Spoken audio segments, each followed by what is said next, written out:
आपके नीट में बहुत अच्छे स्कोर आ रहे हैं, मेडिकल कॉलेज की एक बेहतरीन सीट आप लेने जा रहे हैं। कई बार लगता है कि क्या अपन से हो पाएगा नहीं हो पाएगा, काफी सारे डाउट आते हैं। अनुशासन को तोड़ता है डिस्ट्रैक्शन। Very good. तो सर डिस्ट्रैक्शन तो सबसे बड़ा मोबाइल है, सोशल मीडिया। कि आजकल की पढ़ाई में भी मोबाइल का बहुत बड़ा योगदान है। हाँ। तो अपने को कैसे उसके साथ अपने फ्रीक्वेंसी सेट करी। मत गिर गिर कर मुझको खूब संभलना आता है, जल कर बुझना बुझ कर जलना आता है, अपनी किस्मत लिखता हूं अपनी हाथों से, मुझे महफिल का अंदाज बदलना आता है।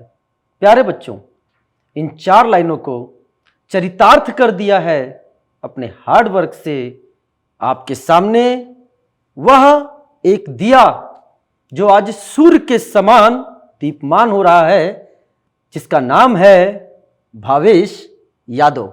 कहते हैं ना, जब आप मेहनत कर रहे होते हो उस समय कहा जाता है कि प्यारे बच्चों इतनी मेहनत करो, इतनी मेहनत करो कि आपके स्टडी टेबल का जो लैंप लाइट है वो किसी दिन किसी स्टेज का स्पॉटलाइट बन जाए। तो प्यारे बच्चों, आज भावेश यादव उस स्पॉटलाइट के सामने बैठे हैं और आपसे बात कर रहे हैं। भावेश, ये जो हम तैयारी करते हैं ये कोई 1 किलोमीटर या 2 किलोमीटर का केवल एक रेस नहीं होता है, यह एक लंबी मैराथन होती है। और इस मैराथन के दौरान बहुत सारी सोचें पैदा होती हैं। कभी मन कमजोर होता है, कभी शरीर कमजोर होता है, कभी डर लगता है, कभी गिरता है तो कभी उठता है। तो इस मैराथन में आपने कैसे इस पूरे साल को फेस किया, इसके बारे में आप प्लीज बताएं। आपके नीट में बहुत अच्छे स्कोर आ रहे हैं एंड मेडिकल कॉलेज की एक बेहतरीन सीट आप लेने जा रहे हैं। तो इन लर्नर्स को बताइए कि इस मैराथन के साथ संघर्ष करके जीत कैसे हासिल की जाती है। सर पहले तो मैंने 12th में अनअकैडमी कोचिंग मैंने ली थी और मैं प्योर ऑनलाइन पढ़ा हूँ। प्योर ऑनलाइन पढ़ा हूँ बिल्कुल। और मैंने 12th में मतलब पढ़ना शुरू किया था। तो फिर मैंने टीचर्स जो बोलते थे मैं सारी बात फॉलो करता था कि अब ये मॉड्यूल करो, अब ये डीपीपी करो, अब आपको ये ईएलपी करनी है। तो जो टीचर बोलते पहले तो जो क्लास में लिखवाते नोट्स मैं उनको जाके रिवाइज करता, फिर जो डीपीपी ईएलपी या फिर मॉड्यूल देते थे सोल्व करने के लिए मैं उन्हें सोल्व करता। फिर और जैसे कि आपने कहा कि मैराथन है, तो हाँ कई बार अप्स एंड डाउन्स आते हैं पूरी जर्नी में। मतलब मैंने 2 ईयर प्रिपेयर किया, एक बार 12th में और एक बार फर्स्ट ड्रॉप था मेरा। तो कई बार अप्स एंड डाउन्स आते हैं, कई बार लगता है कि क्या अपन से हो पाएगा नहीं हो पाएगा, काफ़ी सारे डाउट आते हैं। तो फिर उनमें अपने आप को थोड़ा सा हैंडल करना होता है, थोड़ा फैमिली का सपोर्ट लेना पड़ता है, तो ऐसे हो जाता है मतलब ऐसे। अच्छा, ऑनलाइन से आपने पढ़ाई करी, हाँ ठीक है। फिजिकल वे में अगर स्टूडेंट्स पढ़ रहा होता है तो सामने टीचर्स होता है, एक मोटिवेशन होता है, एक डिसिप्लिन होती है जिसको मेंटेन करके रखता है। yes.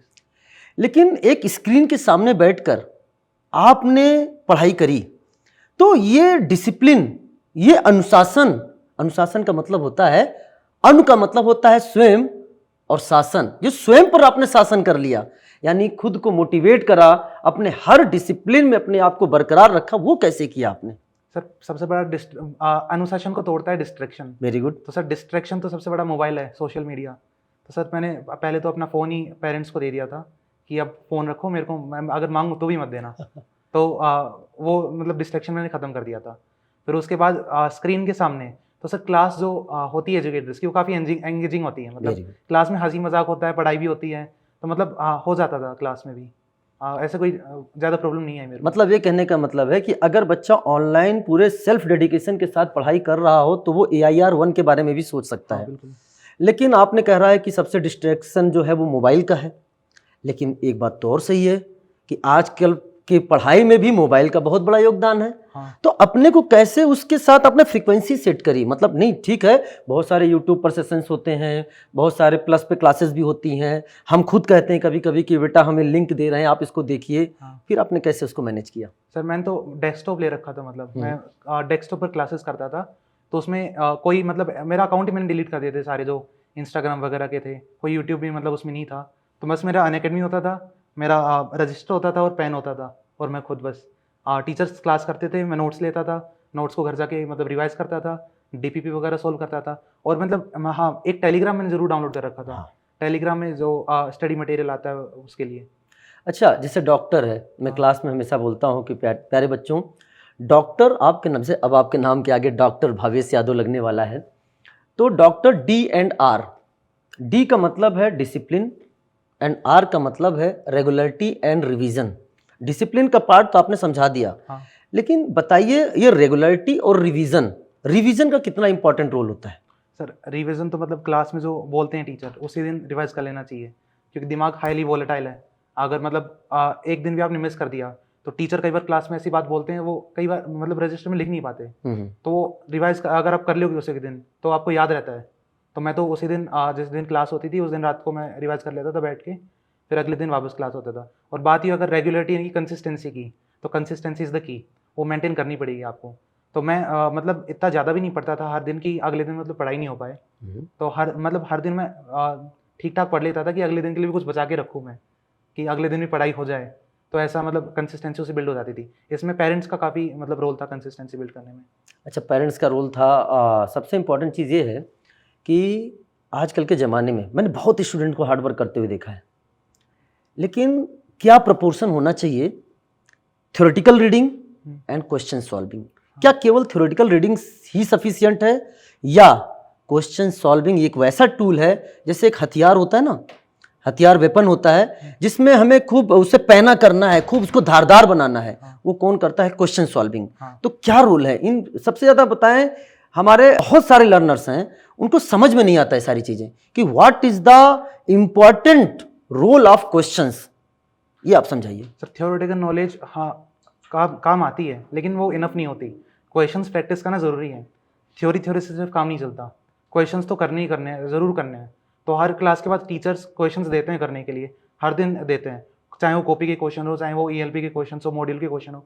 तो हर क्लास में सर टीचर्स क्वेश्चन देते हैं, और क्वेश्चन प्रैक्टिस में बोलूँगा कि ज़्यादा इंपॉर्टेंट है थ्योरी से। ज़्यादा इंपॉर्टेंट है। हाँ। आप लोग ध्यान से सुने, रैली में ये एक ऐसी बात इन्होंने कही है जो बहुत सारे लोग तब समझ पाते हैं जब या तो एग्ज़ाम के बहुत करीब होते हैं और या तो फिर वो एग्ज़ाम दे चुके होते हैं, तब उनको समझ में आता है कि नहीं, हमने कितना बड़ा लैग किया। आप में से बहुत सारे लर्नर केवल दिन रात थ्योरी को रिवाइज करते हैं, केवल कॉपी को ही पढ़ते हैं, कई तो नॉवेल के अंदाज में पढ़ते हैं कि हाँ, हमें सारे फिजिक्स का क्वेश्चन हो गया, ये बायो का क्वेश्चन हो गया, एक केमिस्ट्री का क्वेश्चन हो गया।